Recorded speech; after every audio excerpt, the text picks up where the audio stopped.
hindi ginawa ang trabaho nila. For reasons, sila lang po makakasagot. Kaya tatanungin ko po sila, anong nangyari?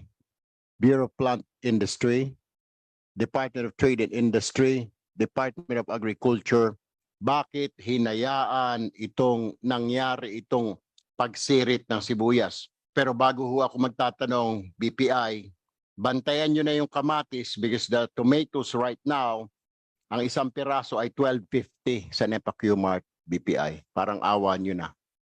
Mas mahal pa sa sibuyas itong kamatis. Okay?